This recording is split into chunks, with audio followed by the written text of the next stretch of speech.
We will call this meeting to order. Please note this meeting is being broadcast live on ctsbtv.org, Education Channel 1302, and will also be rebroadcast on CTSB TV. Thank you to CTSB. We have the hearing of visitors.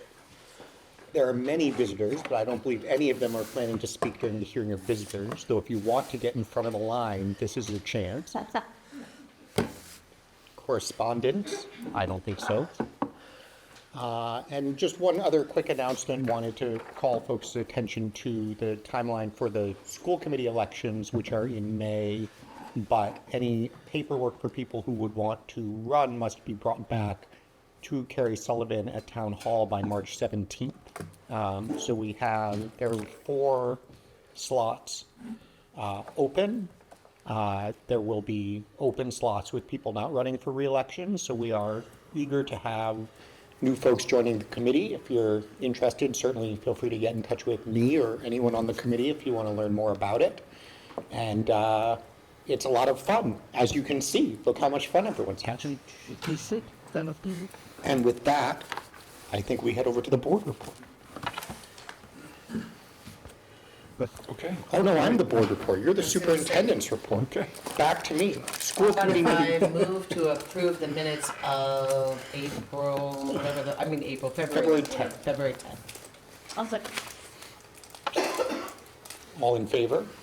Aye. Approved. Superintendent's report. All right. So a couple of highlights. One, a shout out to the Morris School. So they were awarded the Exemplary Reading Program Award from the state's reading organization, the Massachusetts Reading Association. It really big doings. One school gets this. It's the Morris School. I mean, nicely done. Kudos to, kudos, yes. And and right on the tails of that, this morning, the chairperson of our special education audit, the Integrated Monitoring Review, she told us, and apparently it doesn't happen very often, but there were no findings at all. So to get through this process without any findings is no small accomplishment. So to Director Brian Kelly and all of the special education department, it was very comprehensive. There were interviews, there were hundreds of documents, and there was a review of policies and procedures and practices, and Brian has been working on this for the last 6 months. So kudos to him and the team for that.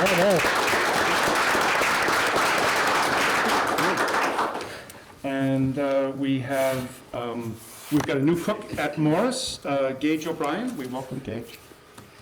And then, without further ado, we'll roll right into the secondary school budget presentation. Please. Smith. Sure. Thank you. Pushing my desk.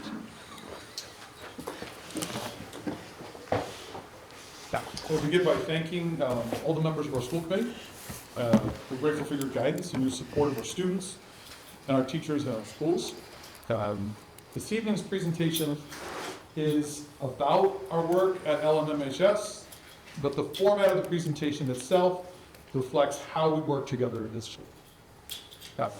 Nothing happens within a single department. Nothing happens with resources from a single budget line.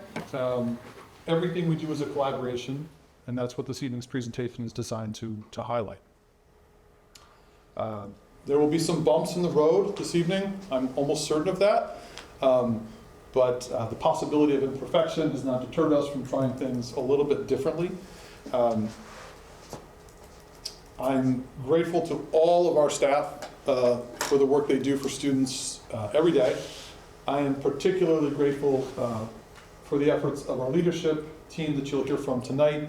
I appreciate their willingness to try a different approach to this, not simply for novelty's sake, but rather because the format we're going to use tonight better describes the work we do with the funding that we're blessed with. We're going to present thematically this evening. We have 9 themes that we'll be working with. Performances and competitions, experiential learning, field trips and travel, tools for teaching and learning, teaching spaces, character, literacy, research, and projects. This list of themes is certainly not exhaustive, but in discussions with the leadership team, we felt that this was a fair list to give you a sense of some of the work we're doing here in the schools. So the format will be this. We're going to go one theme at a time, and for each theme, there'll be a group of speakers that comes up. They'll stand here, and they're going to talk you through some of the images that we've gathered that reflect the work we do in each theme. In some cases, the people speaking, there's an obvious connection between their role in the school or on the leadership team and the image they're speaking to. In some cases, it's a little more general. You'll sense that. At the end of each theme, you'll see several different budget summaries. Again, some of those are clear. You'll see in performances and competitions, for example, you'll see our athletic budget summarized at the end of that section. But in some cases, you'll see one at the end of a theme that there isn't a real strong connection to, and that's simply because I wanted to try to make sure we included everything.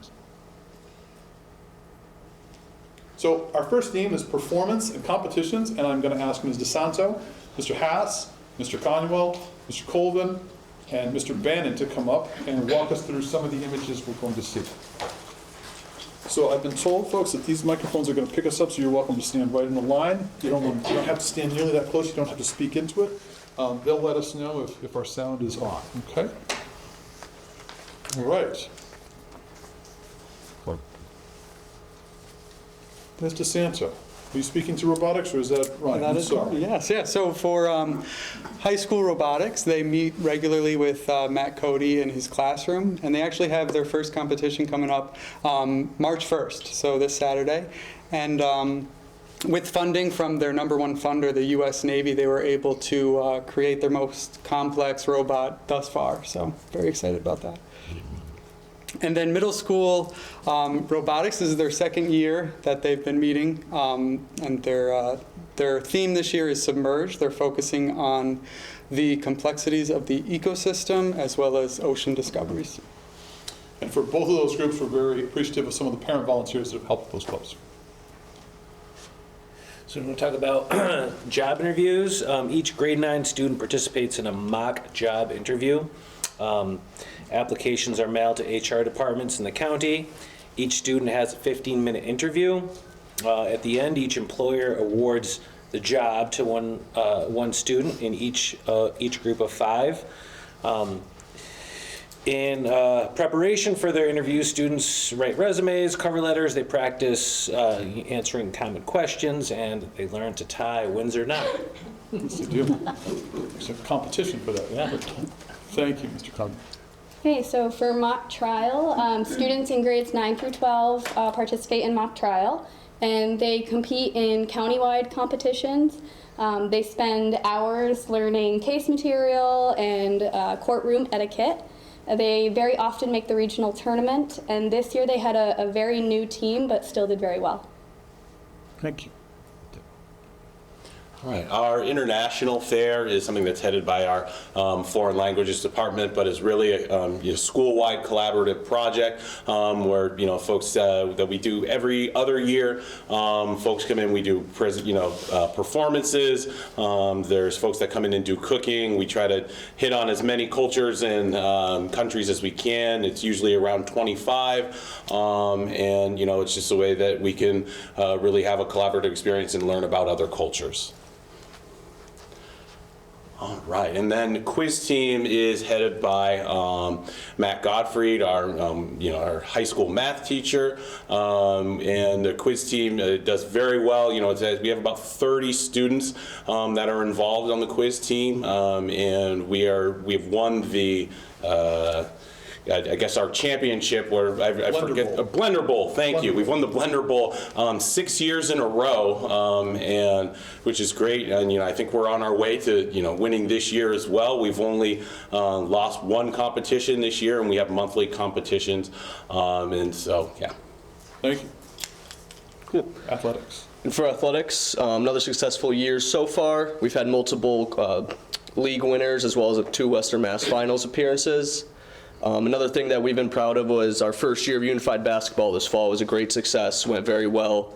I was able to actually referee a few of the games, so I got to be there firsthand and see the kids play. They all enjoyed it, all of them had a smile on their face.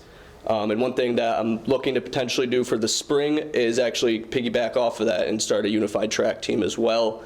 It's in the works right now. I've talked with representatives from the Special Olympics, so I'm trying to get the ball rolling and hopefully can make that work with any luck. Thank you, Patrick. There's our unified That's a team. great picture of them. Okay, so then the 7th grade Berkshire County writing contest. So this is organized by Tom Fielding. This year it took place at Nessicus. Most schools around the county do participate. We had a lot of participation from Lenox, which was great to see. I was actually able to go and be a judge, which was fun to read their creative writing stories. And some of our students actually placed in the competition. No bias. They're not. Yeah. Okay, dance. All right. And then for our dance club, they meet regularly. They're headed by Dr. Rodriguez. And this past year, they really ramped us up for the international fair. They invited it to the entire student body, and they came down and taught us, I think it was salsa and Irish step dancing and some Greek dancing to really get the student body involved. So it was a lot of fun. That's some salsa in there. I'm falling behind in my duties here. I'm sorry. Okay, reading challenge. Okay, so the reading challenge was organized by our librarian, Katie Pratt. And so this year we have 2 challenges related to reading. So the 1,000,000-word reading challenge. So that was the first grade to read 1,000,000 words. They scored a pizza party and a movie, and I believe the seniors won that this year. And all students could participate in this challenge, and I believe we did have a good number of students who did that. And then in March, we have the Tournament of Books, so like March Madness, for books coming up that the middle school will participate in. Keep it on. Thank you. Oh, bookmark design. Yes, so then Katie also organized the bookmark design, so the Massachusetts School Librarian Association Bookmark Contest, where students could create a bookmark for a state competition. So we have 2 examples there that were submitted. Thanks. And talk about Classics Day. This is Cerberus, the 3-headed dog at the gates of the underworld. You don't have to I skip don't have the to obvious explain it? stuff. All right. So it's an all-day gathering. Latin students from across Western Massachusetts. Our students have won prizes on the poetry recitation, and our competitions. Our seniors, they did well in the Certamen, which is like a quiz team competition. This year, the event's going to be held at UMass. Typically draws more than 300 students from high schools across Western Mass. Thanks, Steve. And we're on to math club. Math club, it's led by Matt Gottfried. Usually meet once a week to set that up, and they've gone to a few different competitions lately, one of which was at WPI. They have a math modeling challenge coming up in March, and another one at the University of Waterloo. At the competition at WPI, we also actually, a student got a scholarship awarded to him for his participation in that competition there. And then on top of that too, they also do just offer help in more of a general sense if anyone's looking for extra help on the math side of things. Thank you. On to theater. All right, another busy year for our theater department. We participated in the Shakespeare and Company's Fall Festival again this year, so that was a lot of fun for the students. And then we just had our residency for the middle school Shakespeare 2 weeks ago. They did their performance. This weekend is the opening of our high school musical, Freaky Friday, so hopefully you all can come out and see it. And then we will be doing a middle school musical in the spring. And then this year, too, for theater, something that we started a internship program with the help of the guidance department for students who are interested in the tech side that want to maybe pursue it in the future once they graduate. So it's been very successful so far. Thanks, Ryan. And then lastly is Jam Club. Jam Club is a collective of musicians and songwriters in our school. They get together weekly to jam out and make some music, and it culminates in a show at the end of the year at Lilac Park. We have a number of little pop-up events during the school year. You might catch us playing before a game, or in this case at the International Fair. And it's a good way for the students to collaborate and make music with each other. Thanks, Tim. Thank you, everybody. Thank you. And so these are, I picked 3 lines, budget lines that sort of reflect some of what we just talked about. Again, these map pretty directly. Later in the presentation, you'll simply see one at the end that doesn't map quite so directly. Okay. To talk about experiential learning, I invite Heather McNeese, Sarah Birdsall, Tara Romeo, and Marcus Haas.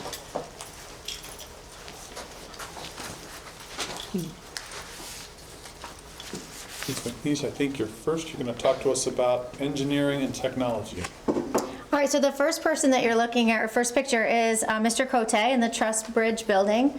They use design software, mathematical simulations, with the goal of building a bridge that carries the greatest weight. The class record at this point is 87 pounds, is as much as they've been able to carry. The next picture that you'll see is the Marshmallow Challenge. I think that is the picture of the record. Those are metal plates. Those are weights. Those are metal weights on that bridge.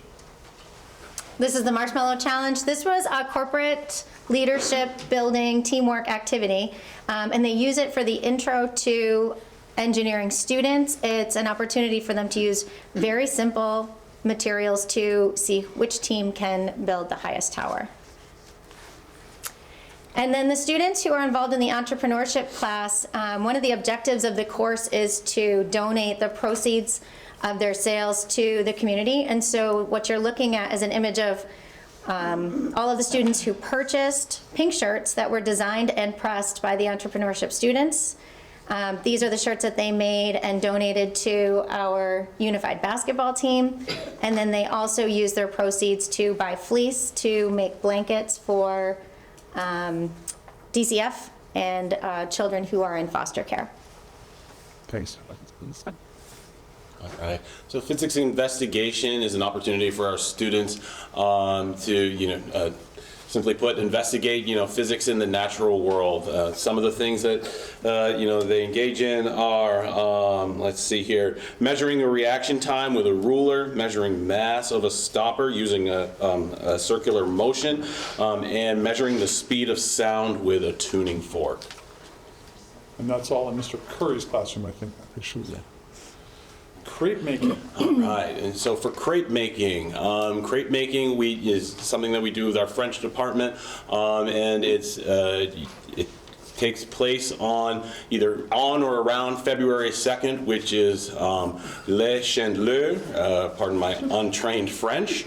All right, and so students are, they use a traditional French recipe where they make, they make their own crepes. They put, the ingredients together, they bake them, and then they get to enjoy them all by using or reading French instructions. Merci, Monsieur Haas. And finally, media production is an English electives where students create digital media for things like podcasts, narrative short films, and animation. Thanks, guys. All right, next up. Oh, excuse me. We're still on experiential learning. Guest speakers. So you'll find guest speakers year-round, like in classrooms, sharing expertise about a variety of careers. This particular classroom is our human anatomy, which is part of our Pathways program. That program is very much targeted against career exploration. So we bring in professionals from the healthcare field, a lot of partners from Berkshire Health Systems, and students get to learn about careers from specialists. So.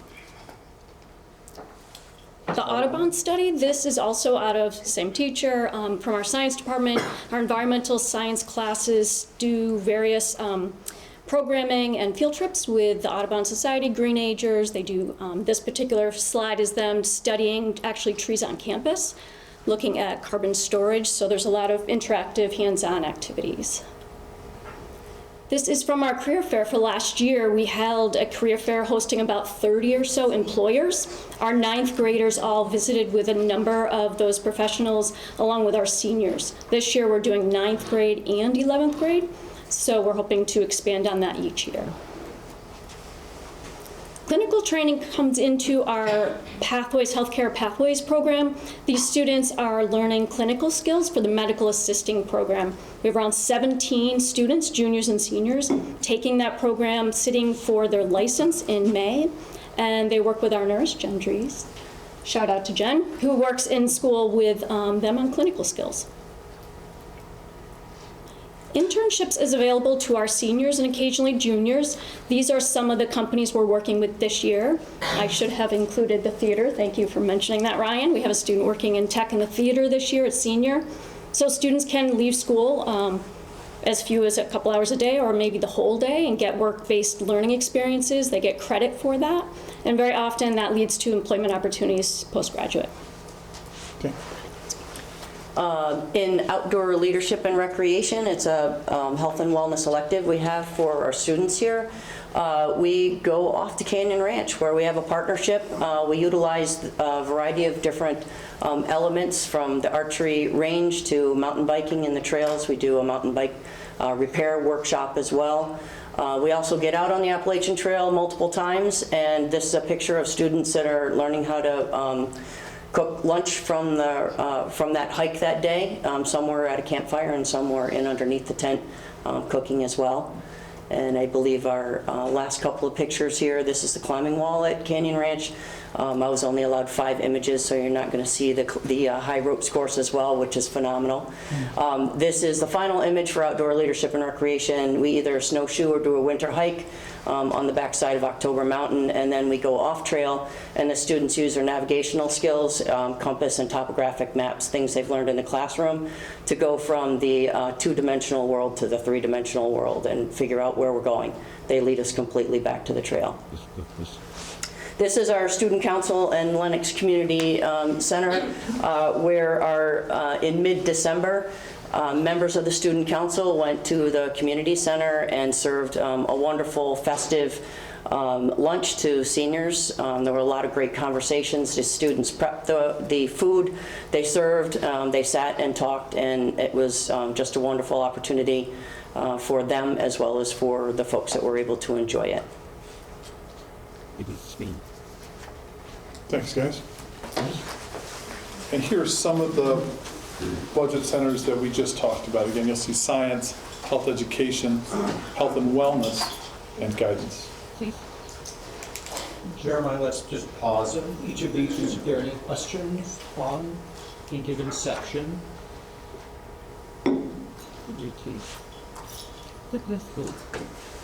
Okay. All right.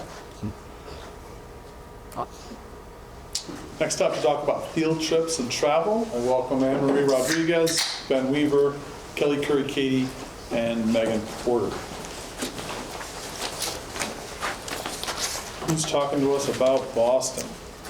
I'm going to chat about Boston. What you see here is the Wonder Museum in Boston. These are students in Karen Leger's art program. In this picture and the next picture are at this immersive interactive student museum for students. And then the next picture is a group of Spanish students who are in this neighborhood called Villa Victoria in Boston. This is a Puerto Rican neighborhood. This represents a culmination of 3 interdisciplinary projects, the first being a marine life unit, where students choose a form of marine life to study and the effects of climate change on marine life. And then we visit the Boston area, where they learn about the waters and where this marine life form either is thriving or not so much between the Gulf of Maine and Puerto Rico, so hence the connection to Puerto Rico.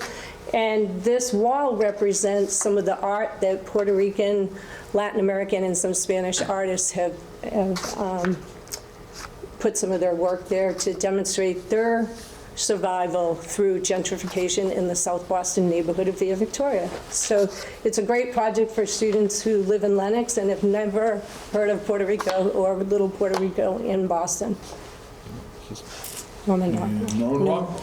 So Norman Rockwell's a 6th grade art trip that Karen Romeo-Leger runs, and she takes students there mainly to focus on the 4 freedoms, but they do get an opportunity to go downstairs, go into the archives, put on the white gloves, learn how to touch art in a special way. So it's a lot of fun for them, and they do get to see a studio as well.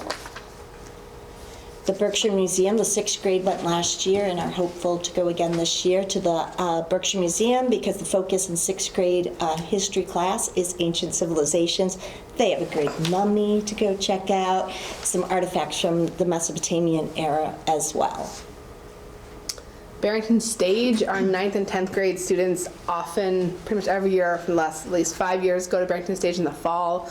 Barrington Stage is generous enough to give us free tickets. We get the bus over there.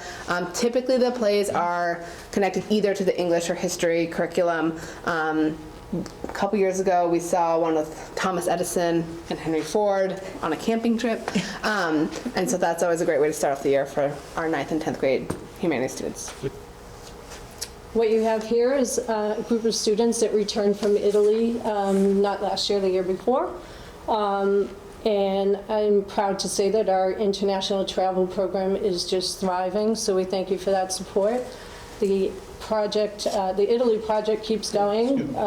International travel for us going over to Italy, but then for students from Italy coming here. So we have this exchange relationship that's ongoing, and we've had great success. Quebec was a couple of years ago, but right now, Madame Dupuy, huge shout out to her. She's arranging a trip to France, laying the foundation to figure all of that out right now for the following year. And I have to recognize Principal Ames for being willing to take our Spanish students with our Jacqueline Klein, our Spanish teacher, to Barcelona and Madrid. Ms. Klein is doing most of that work. Very grateful. Our sophomores go to Washington, D.C. as an entire class. It's an interdisciplinary field trip. Art museums, science museums, history museums. It's typically 3 to 4 days in the spring. So looking forward to that this year. Nature's Classroom, near and dear to my heart, as you know. We've been going for years to Nature's Classroom, traditionally in 7th grade. We're hopeful to move that down to 6th grade. It is a chance for children to experience 3 days in nature, no electronics, and do a lot of team building in outdoor classrooms. So it's a lot of fun for everyone. This year was the first year the junior class got to go to New York City, thanks to you guys. We did a walking tour of Harlem, specifically the Harlem Renaissance sites in the morning, and then we saw The Great Gatsby on Broadway in the afternoon, which the students had just finished reading, so it was a great trip. Yeah, and what you're seeing here is a slide of the pizza dinner that ends the humanities trip that all seniors do. Not all seniors, the seniors in humanities, which is a very inclusive, both joint history and English class. We've gone since before I was here. This trip has existed and it will exist after me. Again, echoing a lot of the thoughts here, it's very interdisciplinary. Right, students there. We go to Mass Museum of Modern Art. You see some students here. We attend a musical. We do an architectural walking tour with Dr. Strinko. But they can kind of research anything in that kind of modern period, going all the way from sort of music through art, everything in between. In pre-COVID and during COVID times, we were not going to New York City. We went to other kind of local places, Hartford Athenaeum, you see there, and Smith College with the renovated library there. We studied Maya Len's work. She was the one that renovated the library. We were the first group to get a tour of it when it opened, so it was really a special opportunity for us. Okay. Thank you, guys. All right, so here are some of our lines from what we just heard a little bit about in world languages, English and social studies.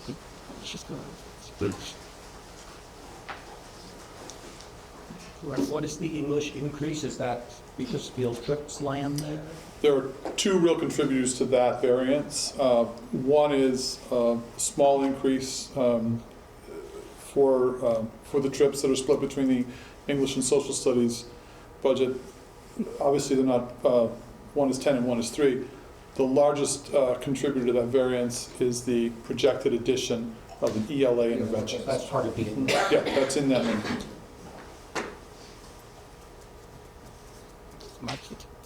Am I correct that the international trips, I don't know what budgetary, I know they happen, but those are primarily funded through individual contributions? That's correct. And they don't really have a budget impact here. So That's correct. Example of wonderful things that are happening, but not budget. That's right. Even the advisor positions are, it's part of student activities, who coordinates that, the fundraising, the planning, that sort of thing.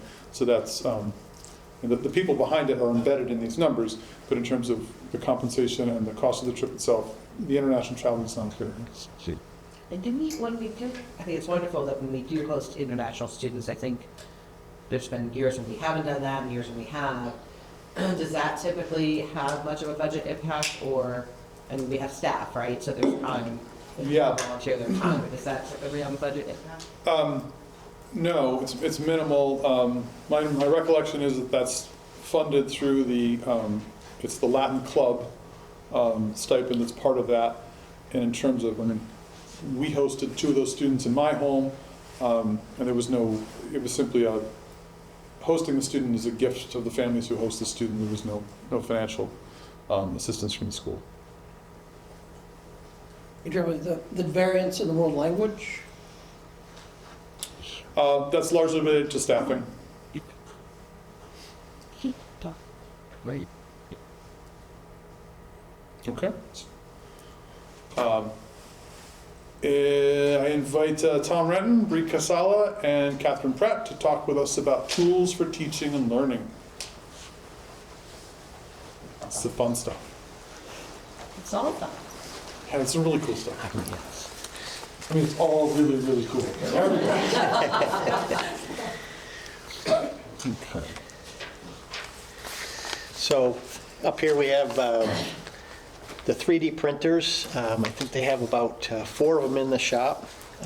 They tend to use these to they do a lot of work on the computers, do a lot of computer modeling and everything, and then this is their chance to see how their models work out and fine tune them and try to make something work from what they've done on the computer.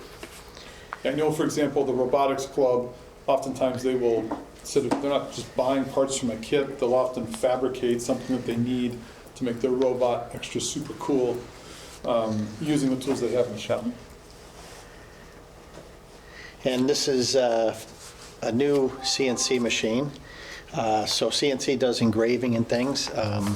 Actually, again, for the robotics, they were making signs, the historical signs that go on houses in Lenox. They have the name and the address, and the money that they get for that goes back into the robotics program, which has enabled them to actually have that great robot that they have this year. Yeah. Yeah. And then the laser cutter is another one. So these are all kind of computer applicated systems here. Matter of fact, I was at their practice today, and they had forgot to turn it on, so they didn't have the part ready that they needed for the nameplate on the side of their robot. So that'll probably go on next practice. So microscopes were a part of the Pathways grant funding this past year, being largely used in Brooke Kaminsky's classroom. They allow the students to complete hands-on activities related to the histology, and this microscopy work ensures that students are proficient in using the laboratory tools that they'll need to use in the college setting. I wish I could tell you exactly what we're looking at, though. Should have done a little more research. Whatever. Sure, yes. I could have made something up, right? Nobody could. Can I ask you, do people look through microscopes anymore, or is it all digital? Both. Yeah. Both. There's still, with a lot of these tools, and I mean, Mr. Renton could tell you the same thing, do we teach kids how to use a hammer anymore, or does everybody just use a nail gun?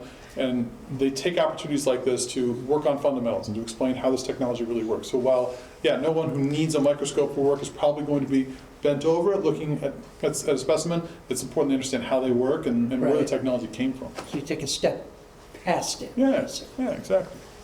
No nail guns in the shop, by the way. Wasn't saying- That's what I asked you about that. Just make the- And this past fall, every member of the math department now has an iPad. The last couple that didn't have one were able to get one. These are really important because they allow the math teachers to kind of move around the classrooms freely. It makes more of a dynamic class. It's also a lot better for the teachers because we can be in proximity to kind of all the students rather than just being at the front of the room, doing the notes, or by the projector. My favorite part of these is that they allow us to present the notes digitally, so then we can save the notes, upload them right away to Canvas, that students who either struggle with taking the notes or were absent can have access to that immediately. And it also helps kind of the overall workflow of the class because we can take attendance in one place, we can do the e-hall passes in one place, and note-taking all in the same place. Thank you. I'm sorry I jumped ahead. This is That's library okay. tech. The last picture is of some of the cool tech tools that we have provided by our school library. So we have access to over 50 different research databases that our students use cross-curriculum. When we get to the research slide, you'll see all of the different research projects they use all of these tools for. But it's really great that students are able to find historical newspapers, science journals, tons of academic articles that help the research process. And then I also want to shout out our tech tool Sora. It's a new tool that we started using last year. It's really been a game changer for reading. It's now provided our students with access to ebooks and audiobooks, which they did not previously had prior to last year. Did y'all pick up how the librarian just foreshadowed our presentation to the research section later? Nice. All right. Thanks, guys. So here you see the numbers for library and art.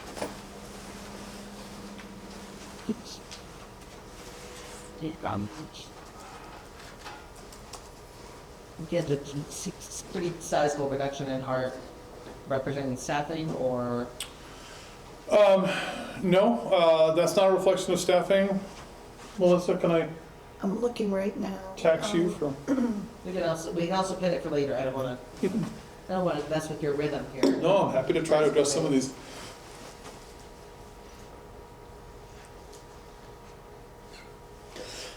It looks like it does have something to do with the salaries, not a change in personnel, but just the number budgeted last year versus what we're anticipating this year. So that budgeted number could have been a little bit higher than it should have been. Okay. That's what it looks like to me. That's always good. Thank you. Okay, teaching spaces. Ask Ms. McNeese, Ms. DeSanto, Mr. Brennan, and Ms. Pratt to come back up. Oh, forgive me, yeah. To answer your question, I'm sorry. That does reflect a projected retirement. Okay. That's the, I apologize. Thank you. Oh, and I also do want to say, it is in the salaries.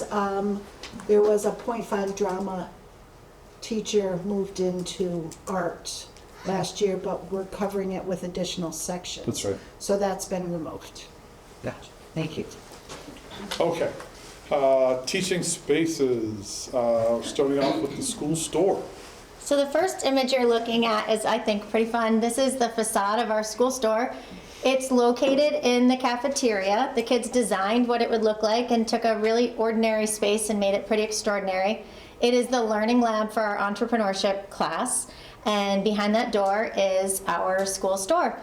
It was an office prior to becoming a store, and we worked with the carpentry department and Tom Renton and his students and a LEAF grant, and created this really cool space with a library ladder so we can use all of our vertical space to hold our inventory. Safely.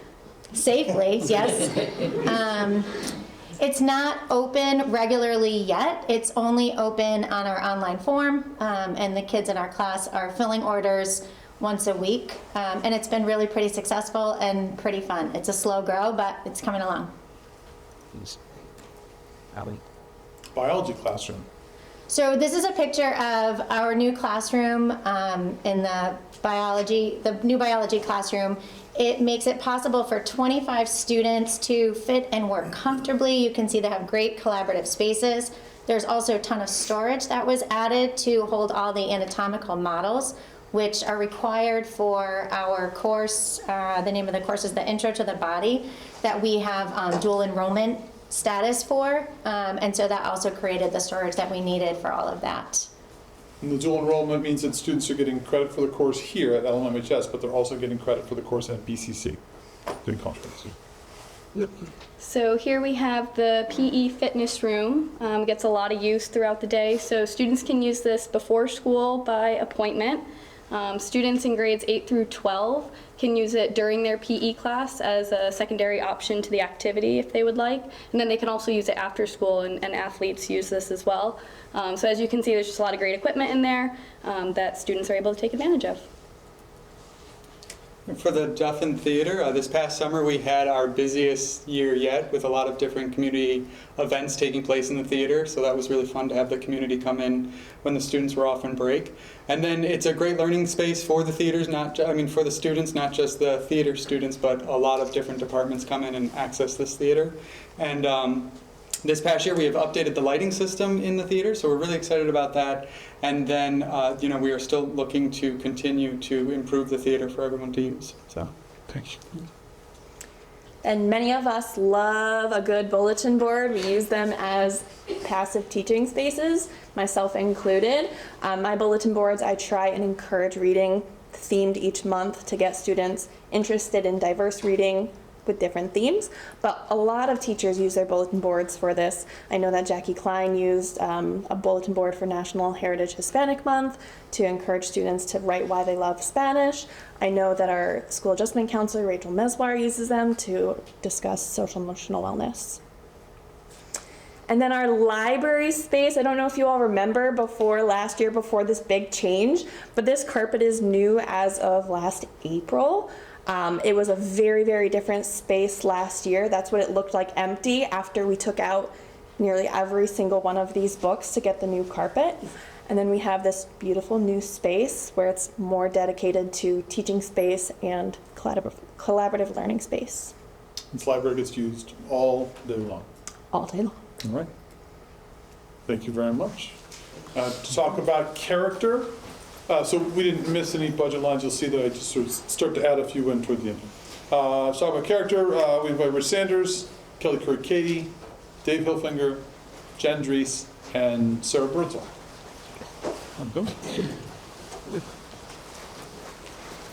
We'll start with a description of some of our work at Kimball Farms. Okay, so what you're seeing in the image there, these pictures were taken last year. So these are some of the lovely residents over at Kimball Farms and last year's 6th grade class. So for the past 4 years, Mrs. Soar, the 6th grade ELA teacher, and Julie Wood, she's a director over at Kimball Farms, have collaborated with one another, and they've gotten some of the residents there, about 20 to 25 of them, to correspond on like a month and a half, 2-month regular basis with our 6th graders. So they write to each other back and forth. And this is showing you the culminating activity, which is we take a bus, take all the kids, and they get to meet the people who they've been corresponding with. And we all meet out in the balcony and have snacks together, and they finish their conversation. Can I ask a quick question? Mm-hmm. Do they actually write, or do they email? They write, so it's all handwritten, back and forth. And it turns out that the kids could not believe that one of the letters written by one of the residents was written by a guy, because the handwriting was just so elegant. Yep, and they put stickers on, and it usually leads to some research. The kids are willing to go, what's the twist? Who's Bill Haley? And I put it up on the screen, and we listen to that sort of music while they're writing their letters, and it's a lot of fun. 9th grade service? Great Ninth Service Project? Yeah, so these are opportunities for students in ninth grade to be service-minded, to give to others. You'll see the first image project, Linus. Students made 10 blankets that they donated to DCF to give to children in need. The Alex's Lemonade stand was at the back-to-school night in September, and during the day, and they were able to raise $200 that they could give to childhood cancer research. And then they were able also to raise, I think it was over $1,200 to donate to the Berkshire Humane Society for, yeah. And then they also were able to help prep for the Thanksgiving Angels program that provides Thanksgiving meals for, I think, over 2,000 people or families in Berkshire County. They made lunches for a local homeless shelter, and they also volunteered at the children's holiday party. So opportunities just to serve. Thank you, Dean. Kindness 101. It's Kindness 101 is a program. It's not really a formal program. A news anchor called Steve Hartman from CBS News does these segments that just shows kindness, kind acts across the United States, and he packaged them all up for teachers to use in the classroom if anyone was interested, and I've been using them for several years now, and they reached out, they found out, I don't know how they found out, but they found out we were using them here at Lenox, and they came for a visit. So to surprise our kids in the middle school, that was pretty exciting for them because the news crews were here, and they got to meet Steve Hartman and his children that run the program. So just really nice act. ADL training. And our ADL training, we have 15 new peer leaders who are trained over a 2-day period to become champions of diversity, equity, and inclusion.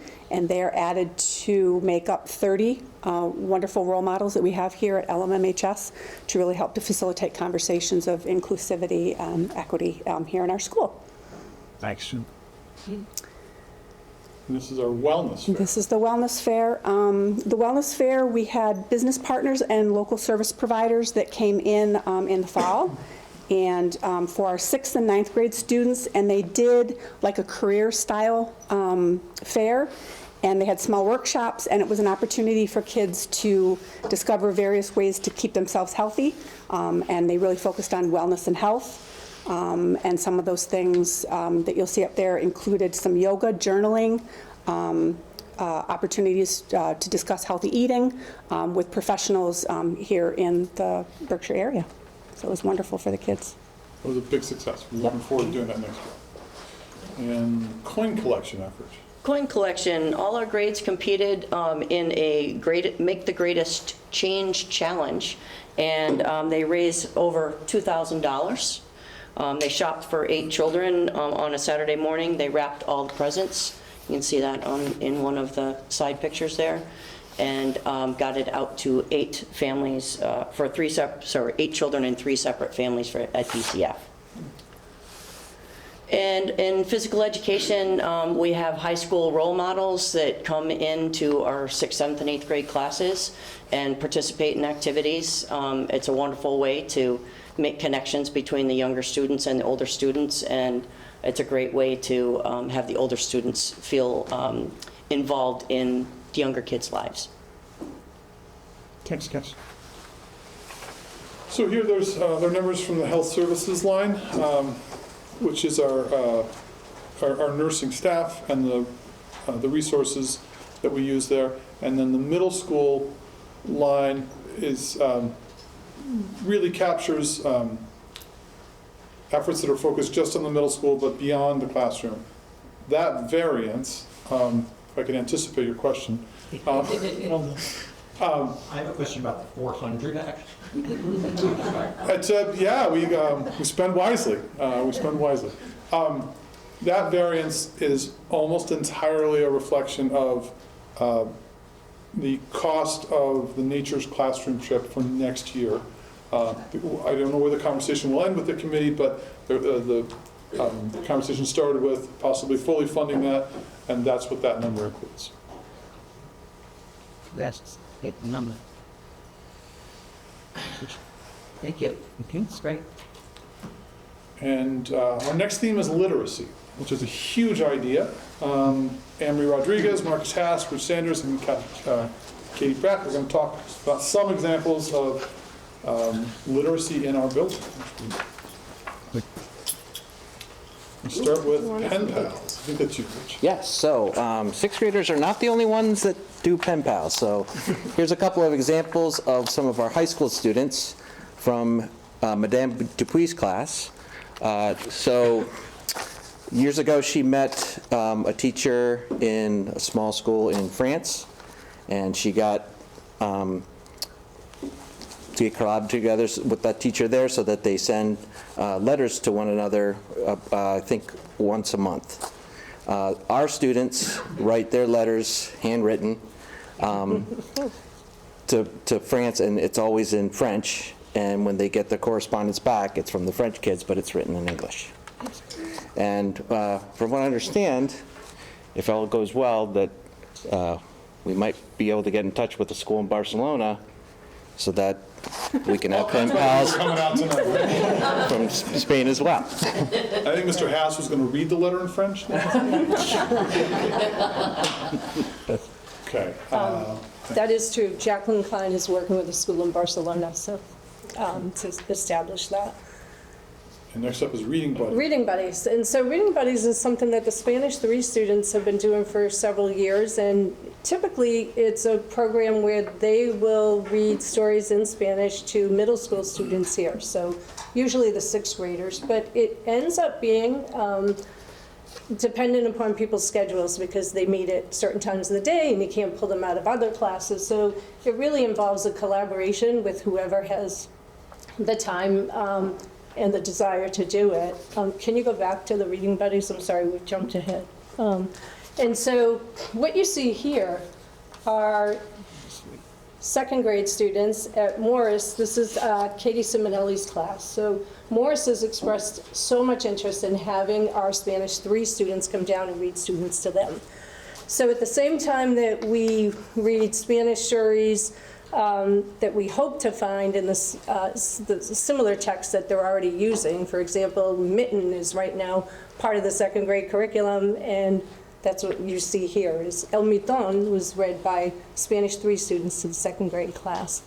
The other thing that's really cool about this is also in cursive, or in handwritten illustrations and everything else, our budding thespians are writing their own stories, and we have this storytelling thing going on.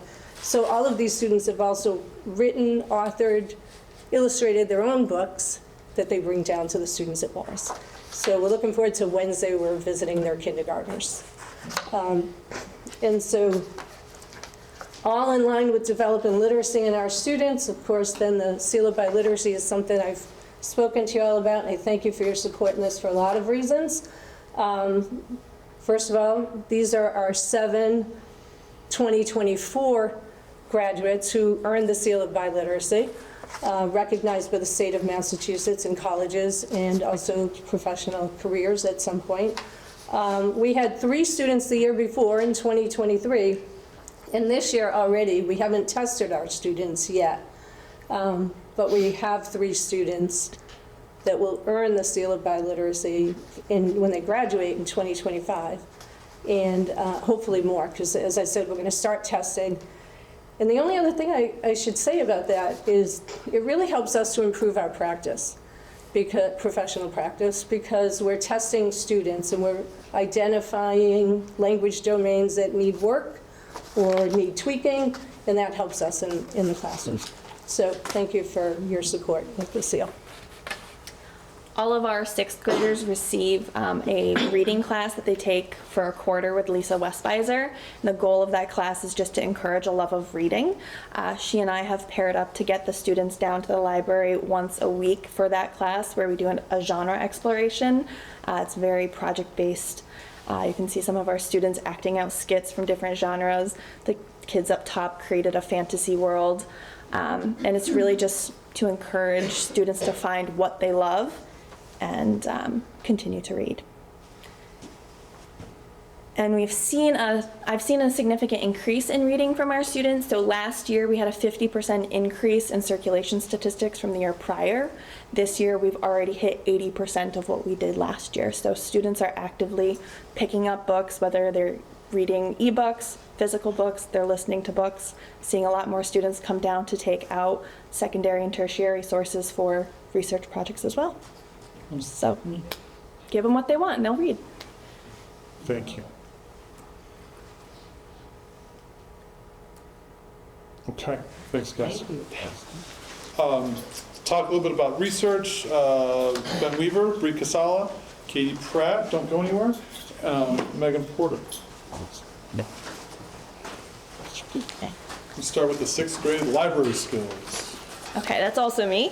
So I started pairing with the 6th grade students during their enrichment period. They're coming down once a week to learn library skills. So our 6th graders are learning the Dewey Decimal System, learning how to navigate our library, but other libraries in the world. So when they go off to college or they need to go to their public library, they know how to navigate, but also how to use a library and its various resources to do research projects. Sure, going back to your question about the microscope, this is an example of, it's not likely that somebody who goes into research will really use the Dewey Decimal System, but we take advantage of an opportunity like this to help them understand where book cataloging came from and how that influences how we use more advanced databases now. Like reading and math versus GPS. For example, right. All right, so art history, of course, happens across all disciplines, certainly in the art department, history, English, so on and so forth. But the picture you see here is a portrait that our Spanish students are recreating. They're actually going to end up kind of dressing in costume and trying to create that picture, as I understand it, right, Henry? Yeah, create that image in the classroom. And so the art history curriculum is kind of seen across all disciplines here and all grades, really. I think I'll speak about the junior research paper next. The whole history program, 6 through 12, relies heavily on research skills, working with Ms. Pratt in the library. The junior research paper is a big paper for the students. They have these kind of scaffolded research skills through the year and spend the whole 4th quarter writing an independent research paper. To do that, they use all the reference sources you see behind us. Archives are trying to always increase access to students' primary sources, and they produce 10 to 15 page paper that with a lot of blood, sweat, and tears in it that they're really proud of at the end. I think I'm just going to echo a little bit of what Ms. Porter's saying. This doesn't look like the most interesting slide you're going to see this evening. No, not at all. It's just a page of a Renaissance. We're currently doing in humanities the Renaissance, and they do a research project, and it really represents the kind of strength of a middle high school that I read these.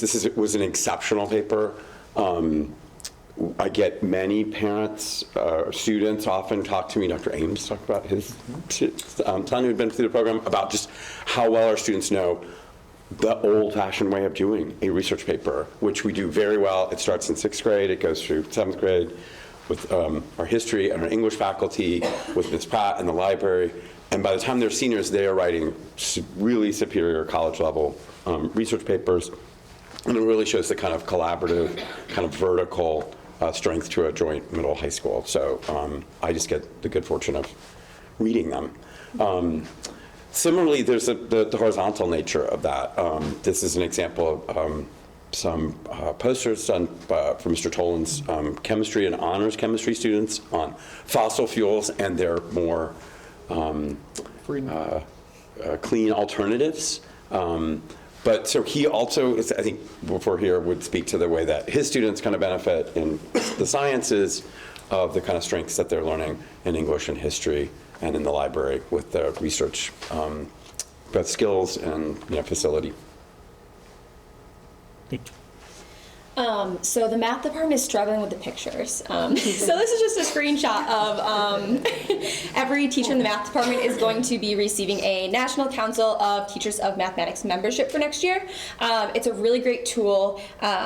Essential membership means that we have access to a wide range of high-quality teaching resources, research-based lesson plans, digital tools, manipulatives, and instructional strategies. It also provides us professional development opportunities with webinars, workshops, and conferences, all kind of online at our fingertips. It also gives us an extensive network of other math teachers and experts that we can get in touch with through online forums, discussion groups, and other things. We actually have a few members of our department who had access to this a few years ago and are really excited to have access again. So that'll be good for our department professionally. And this is our math budget. Thanks, Cass. Right? Go, say. And that's mostly a change in personnel. Improved. Going to talk a little bit about projects. Dr. Weaver, you should just stay here. We should get you a chair. Dave Hilfinger, Steve Conwell, Tara Romeo, and Tom Rankin.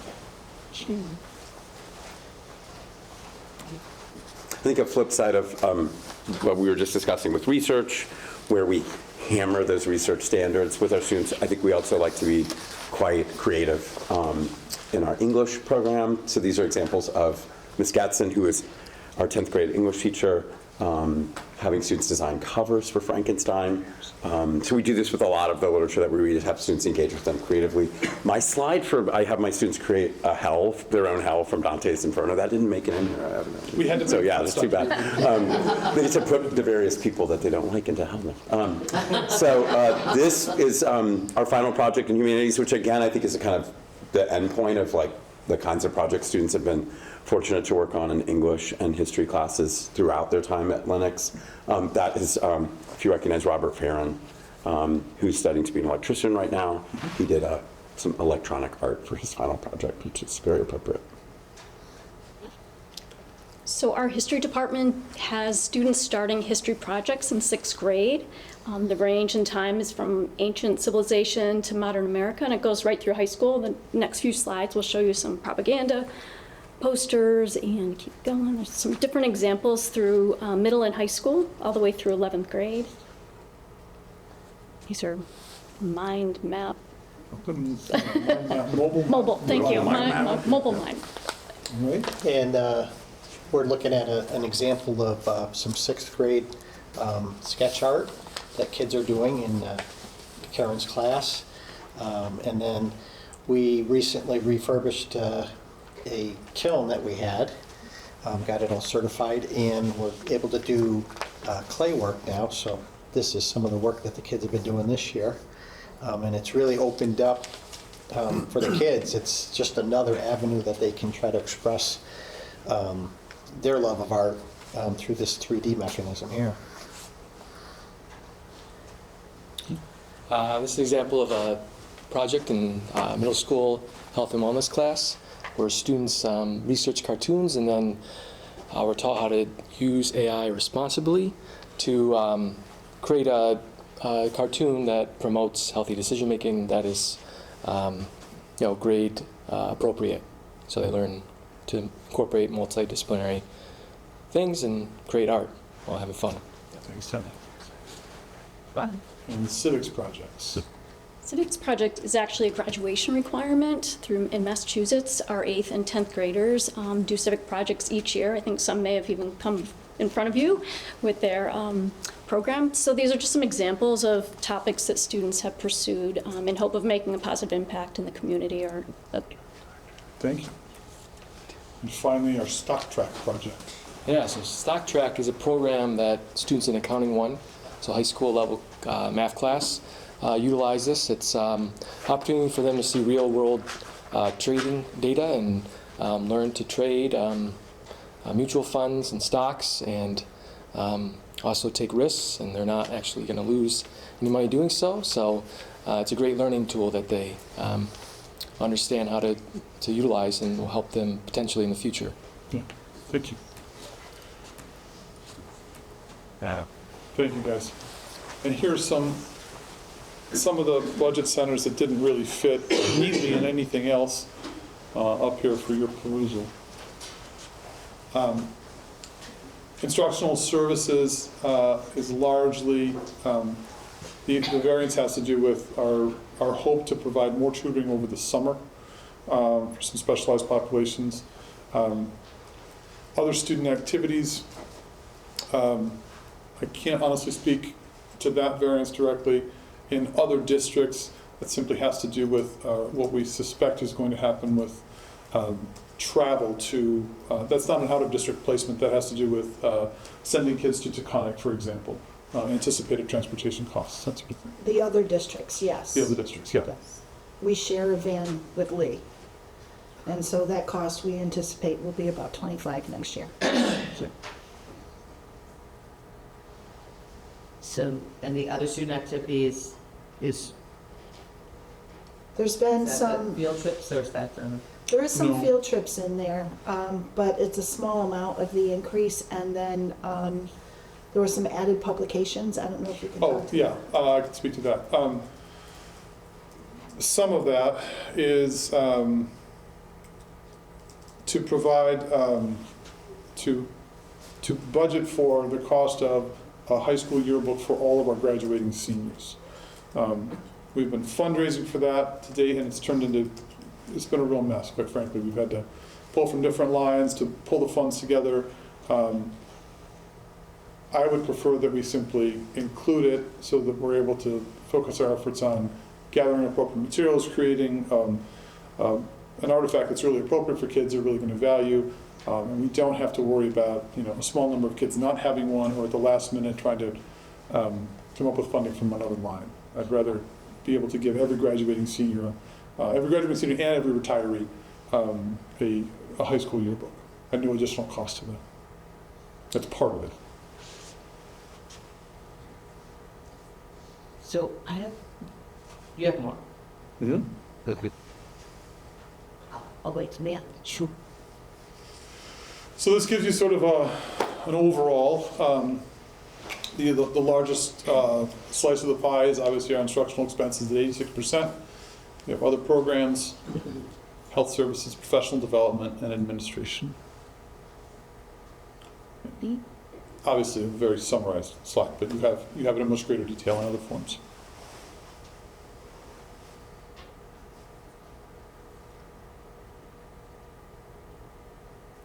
So, I want to be absolutely sure to thank the leadership team for taking a chance on this with me.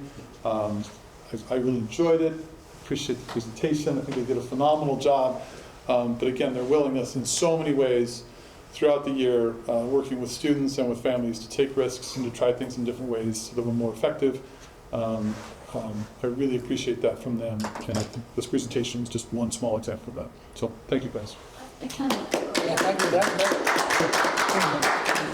just want to echo that too. This was, I can't even tell you how helpful this was to me. You know, it's kind of like putting a face to a name, you know, but to actually have these visuals and to really clearly understand what it is we're doing when we're sitting. I'm having to be on the finance committee, you're working really closely with the budget. And this, I actually enjoyed it, really. I did enjoy this. I actually enjoyed this. But it was really nice to see that. More importantly, when I look out here, I so appreciate the fact that you guys took the time to come here tonight and to do this. It speaks volumes. It speaks volumes, and thank you. And I was leaving work today. I said, "Oh yeah, your school committee. What are you doing?" And I said, "Budget." Like, "Oh, that's terrible." I said, "No, actually, it's my favorite because I get to see the teachers and actually what they're excited about." So, you know, I just echo what Kim's saying, like to say that it's, you know, we sometimes over time too with staff changes, I might forget names or I see a name but I don't know who it goes with. But also, I would say that I think that over the years and seeing some teachers that have been with us for a long time and are constantly using continuing forward what's really worked, like research papers and getting kids ready for college, and then also coming up with new ways to really engage all types of learners. I really do see a significant amount of attention to detail in that, and then letting us see this in a more creative way that makes it more innovative for us, assuming later we'll dig into the little line by lines and see about whether or not there's room, but also being able to trust a team on the finance side that knowing that these numbers have already been called through. So really appreciate it. We have some new staff members that are taking a lot of extra time, as well as people that have been with us for, a great amount of time and hopefully aren't leaving anytime soon. And I really do appreciate this. I'm nervous. This is my favorite one. This is graduation. Thank you. There were some questions at the end. I just want to be sure everybody had a chance to. Yeah. I think my question was more about, I think this presentation was more focusing on the effort and the energy, what you're looking for. And then when we dig in to numbers in a line by line, I don't think it needs to happen here. I think we have the finance subcommittee or other ways, but we will have access, Melissa, to look at, like, if I want to ask the nitty questions, we'll get the, what do you call it, the crosswalk or the line by line? Yes. We have access to that? Yes, and I actually shared LMMHS's narrative and all of the program budgets today That's what with you all said of you. today. Okay. Yeah, because I don't want to waste any time with that, but if I have questions about it, we can go back and ask. No, that's not a waste of time at all. I just want to be sure that while I think the narrative and the visuals are really, really helpful, and I know it's kind of how I'm wired too, I really appreciate that. I want to be clear that we're very, very grateful for your stewardship of our resources, and you have to put a lot of thought into those lines and numbers, and please don't mistake our visual presentation with a dismissal of the importance of those numbers. Thank you. I do have actually a question. When it comes to supporting our teachers in their professional development, does that show up typically as its own, or does it show up in a department oriented? Where does it? I also want to know if hopefully that you've asked for what you need for that. I mean, this type of creative teaching also requires a lot of support. We saw that specific math presentation, which I thought was great, because again, we often have one teacher in different departments, and so being able to collaborate across other schools, I think is amazing, and having those resources. But do they go in by department, or are they just professional development? So it's a combination. And teacher development. Yeah, it's a combination. It'll be a little bit different next year. These are new waters for us, but my understanding is that we have some curriculum money that will fund some of the professional development when it's across the board, when it's everybody in the school or everybody in the district. Some of that PD is funded district-wide, some of it's funded school-wide. If it's discipline-specific, if it's visual art, for example, or if it's something for the math department did a PD workshop this fall that was really helpful for just our 6 through 12 math teachers. That comes from the department budgets. Thank you. I'm sorry? Can I speak to your question real quickly? It's really just a thank you to the school committee. I think most departments have a PD line, and I know in the history department we use the professional development conference travel. I just went to the American Historical Association conference in January. From that, I'm writing an article. I've been invited to be on a panel and things, and it's an amazing resource for me to continue learning about my discipline and then bringing it back to my department. That opportunity is available to anyone in the department, and there are many, many reasons I love working at Lenox, but that is a huge, it means a lot to me, right, that the district is investing in my continued professional development, and it feels very unique to this district, and so thank you for that budget and those funds, because it makes a big difference. Jeremiah, to pick up on kind of that theme and that idea, are there elements here in this presentation that you did sort of not necessarily take a risk, but sort of dip your feet into, that developed into something that was unexpected, or an area of growth and benefit for the district and for the school that you're kind of surprised by? Absolutely. We haven't discussed this as a faculty, but I was really surprised. I did not anticipate that we would have as much conversation, as much cross-curricular conversation. As we were putting this together, there were a lot of people who said, okay, I'll speak to this, but I have no idea what it is I'm speaking to. And they very quickly, I'm embarrassed to say that a lot of it happened this afternoon at the very last minute, but a lot of it had been happening much earlier, where they were reaching out to people in other departments to say, hey, I'm going to speak to this thing in your department. I kind of know what it is, but can you give me a little bit more information? I didn't see that coming, and I mean, I'll look to them for confirmation, but I thought it was really valuable to learn just a little bit more from people in the classroom down the hall. If they know they're doing good stuff, they kind of know that, oh, it's that project, but that stemmed from this presentation, and I didn't see that coming. And you see that moving somewhere with that in the I don't know if they're going to let me try this again. We'll see. They're not really, they're holding their cards pretty close. I would love to see more of that. I thought it was great, so, really appreciate all the effort. Yeah, for sure. Worth the effort. Absolutely. Yes, please. Yeah. I just, at convocation, I had challenged you all to take a risk, and I think you could see how this resonated with everyone here. Thank you for taking a risk, and I suspect that you just quadrupled the applications for school choice with this amazing presentation. Nice job. And thank you, Dr. Burma. Questions? No? Good. All right. That is concludes the superintendent's report. Yes, it does. All right. Last item for us here is just a quick update on unfinished business. We've sat through various policy reviews, and we now have essentially an entirely new updated policy book for the district. It will be hosted on a nice, more usable website, but it takes them a while to create that website. And so in the meantime, just for everybody's information, committee, staff, families, there is a very inelegant version of all the new policies on our website now, just at Lenox PS. So if you do need to look anything up, it is there. We apologize that it is not as usable as it should be for the moment, but it is just to make sure everyone has the most updated version, and then very soon we should have a nice usable version of everything. Thank you. Thanks to the policy committee over several years that have done a lot of work on that. It's David and you and others who aren't even here. I think it's time to start it again. No. It's always David. All right, and with that, we need a motion to move to a brief executive session. I'll make a motion to move to executive session. Thank you, You have to say the whole word. Just you know? in front of me. Go ahead, Mike. I got it right here if you want. Go ahead. I move to adjourn for executive session for the purpose of Mass General Laws, Chapter 30A, Section 21A3, to discuss strategy with respect to collective bargaining without intent to return to regular session. Seconded. I second.